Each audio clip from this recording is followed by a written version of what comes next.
ඒකට මේ විශේෂයෙන්ම මේ ආණ්ඩුවේ ආපු දුන්නු විශාලම පොරොන්දුව තමයි වංචාව සහ දූෂණය නතර කරනවා කියන එක.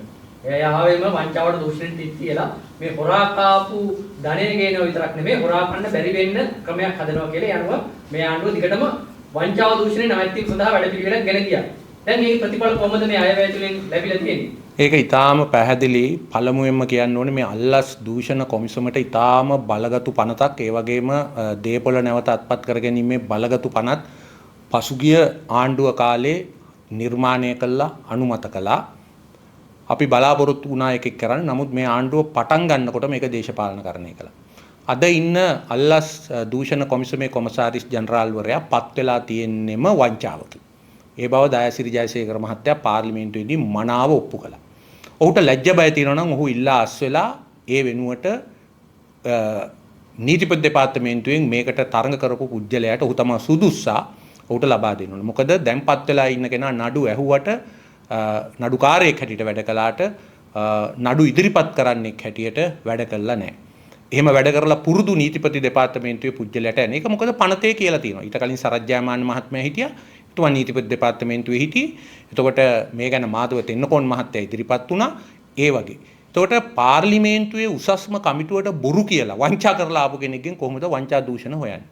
ඊළඟට දැන් මේ අහුවෙලා තියෙනවා මාධ්‍ය සංදර්ශනයකට. හැම සතියෙම මොකක් හරි අත්තරංගුවට ගත්තේ නැත්නම් තමන් වැඩ කරන්නේ නැහැ වගේ පේනවා කියලා හැඟීමක් අල්ලස් දූෂණ කොමිසමට තියෙනවා. ඒ නිසා කවුරු හරි අත්තරංගුවට අරගෙන ඉදිරිපත් කරනවා. මේකේ ප්‍රතිඵලය මොකද්ද? මේකේ ප්‍රතිඵලය තමයි රාජ්‍ය නිලධාරීන් සම්පූර්ණයෙන්ම වැඩ කිරීම නතර කරලා තිබීම.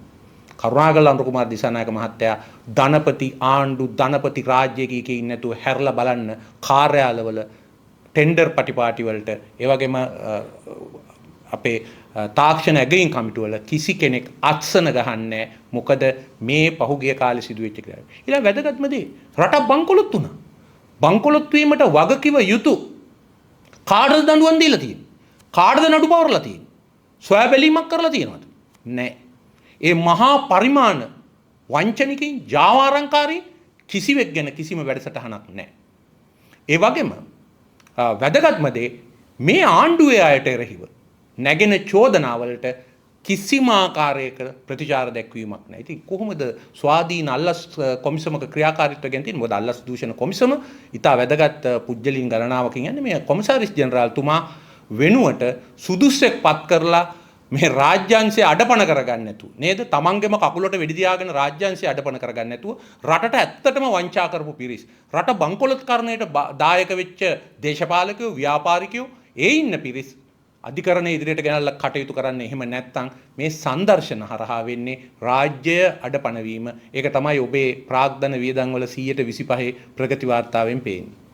දැන් මේක දැන් ඔබ පැහැදිලි කිරීමක් කරා. දැන් ඒක සරලව ගත්තොත් අයවැය හොඳයිද නරකයිද කියලා කියන්න පුළුවන් මට්ටමක් තියෙනවාද? ඒ කියන්නේ වැඩි බර මොන පැත්තටද? මෙහෙමයි මම කලින් කිව්වා වගේ මතු පිටින් බලපු කල රාජ්‍ය ආදායම් ලබාගෙන තියෙනවා. වියදම් අඩුවෙන් ලබාගෙන ඒ කියන්නේ කල්පනාකරණය කරලා තියෙනවා. හැබැයි රට පෙළෙන ගැඹුරු ප්‍රශ්නෙට රාජ්‍ය ආදායම් වියදම් හා ණය ආපසු ගෙවීම පිළිබඳ ගැඹුරු ප්‍රශ්නෙට කිසිම උත්තරයක් නැහැ. පසුගිය ආණ්ඩුව ඉදිරිපත් කරපු අයවැයට සාපේක්ෂව මේ අයවැය කොහොමද? පසුගිය ආණ්ඩුව තෝකනේ කරේ. පසුගිය ආණ්ඩුව කියන්නේ රනිල් වික්‍රමසිංහ කරපු ටිකනේ මේ කරගෙන යන්නේ. ඒ හැරේ ඒ රනිල් වික්‍රමසිංහ තමයි රටේ බදු ආදායම දෙගුණ කළේ. කොටාබේගේ කාලේ තිබිච්ච ආදායම දෙගුණ කළේ රනිල් වික්‍රමසිංහ. ඉතින් ඒ කරේ අධික බදු පනවලා. ඒ වගේම පාඩු ලබන රාජ්‍ය ආයතන ටික ඉතා අධික මිල ගණන් අය කරලා ලාභ කළේ ඔහුගේ කාලේ. ඉතින් ඒ ටික ඉදිරියට යන එක තමයි මේ දැන් කරන්නේ. අලුත් යමක් වෙලා නැහැ.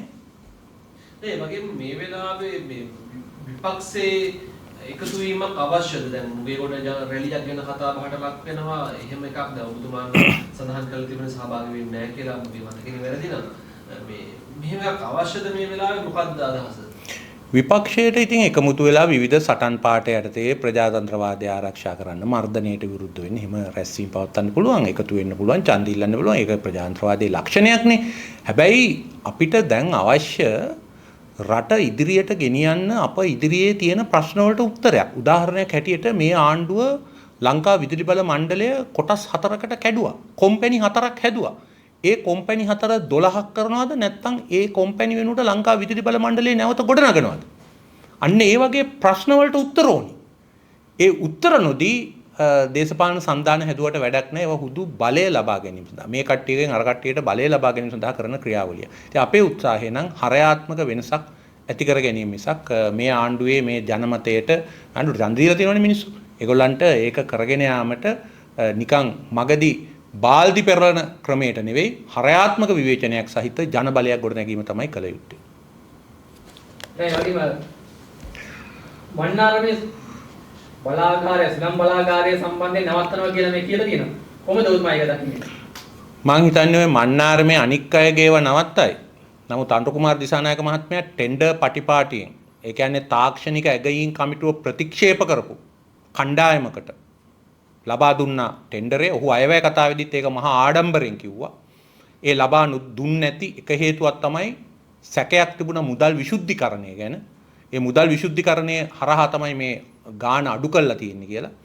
මම හිතන්නේ ඔහු ඔය මොන මහජන විරෝධතා ආවත් තමන්ගේ හිතවත් ජාවාරංකාරයට දීපු බලපත්‍රය නම් අයින් කරයි කියලා.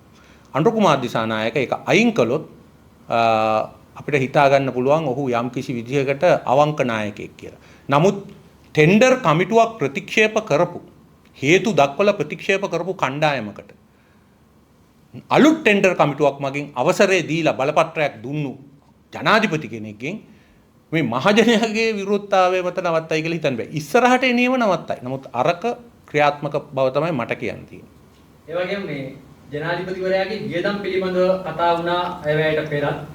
ජනාධිපතිවරයාට සහ අමාත්‍යාංශ වලට වියදම් වෙදී කියලා තියෙන්නේ කොහොමද මේ අයවැයෙන් ඒ කියන්නේ ජනතා විමුක්ති පෙරමුණේ මන්ත්‍රීවරුන්ට වැඩිපුර අමිතුවරුන්ට වැඩිපුර මුදලක් ගිහිනද කොහොමද ඒක ඔබතුමා දකින්නේ? නෑ දැන් බලුවොත් ප්‍රධාන වශයෙන්ම ගත්තොත් මේ ජනාධිපතිතුමා වටානේ බලය කරකැවෙන්නේ. මම කලිනුත් කිව්වා මේ ආණ්ඩුවේ වියදම් වලින් 120ක් පහෙන් එකක් තියෙන්නේ තනිකර ජනාධිපතිතුමාට. තවත් පහෙන් එකක් තියෙන්නේ එයාගේ හිතවත් පක්ෂයේ කාඩර්වරුන් විසින් මෙහෙවන අමාත්‍යාංශ වලට. ඉතින් ඒ වගේම එතුමගේ වියදම් දැන් ජනාධිපති කාර්යාලයේ වියදම් වැඩි කරගෙන තියෙනවා රනිල් වික්‍රමසිංහට සාපේක්ෂව. ඒ විතරක් නෙවෙයි ක්ලීන් ශ්‍රී ලංකා වැඩසටහන කියලා සම්පූර්ණ දේශපාලන වැඩසටහනකට වියදම් දාලා තියෙනවා. දැන් ඔය ක්ලීන් ශ්‍රී ලංකා එකෙන් කරපු එක දෙයක් කියන්නකෝ අපිට. එක දෙයක් මේ අඩු ගානේ කොළඹ නගරයේ කුණු වලවල් ටික සුද්ධ කළාද කියලා පහුගිය අවුරුද්දේ. මේ කරන්න යන්නේ මොකුත් නෙමෙයි ක්ලීන් ශ්‍රී ලංකා රටම එකට ඒ වගේම අර මේ ප්‍රජාශක්ති සහ තරුණ සේවා සභාවේ චේකල්ලි හරහා කරන්නේ මොකද්ද මේ පක්ෂය නඩත්තු කිරීම. පක්ෂයට මේ රාජ්‍යයේ තියෙන පහළ සංවිධාන නතු කර ගැනීම, අවනත කර ගැනීම. ඒකටයි මේ වැඩපිළිවෙල. අපිට ලබන අවුරුද්දේ බලා ගන්න පුළුවන් ජනාධිපතිතුමා මොනවද කරලා තියෙන්නේ කියලා. එකම හරයාත්මක වෙනසක්වත් කසල කළමනාකරණයේවත්, වායු දූෂණය වැළැක්වීමේවත්, පස දූෂණය වැළැක්වීමේවත්, ගම් වතුර පාලනය වැළැක්වීමත් එකම හරයාත්මක ව්‍යාපෘතියක්වත් මේ අවුරුද්දේම ක්‍රියාත්මක වුණේ නැහැ. මම විශ්වාස කරන්නේ කතා පැවැත්වුවට ලබන අවුරුද්දෙත් වෙයි කියලා. එහෙම වෙනව නම් කරන්න ඕනේ ඔය ජනතා විමුක්ති පෙරමුණේ පන්ති පහේ කාඩර්වරු වෙනුවට වැදගත් වෘත්තීය මට්ටමේ පිරිසකට ඔය ව්‍යාපෘති බාර දීම.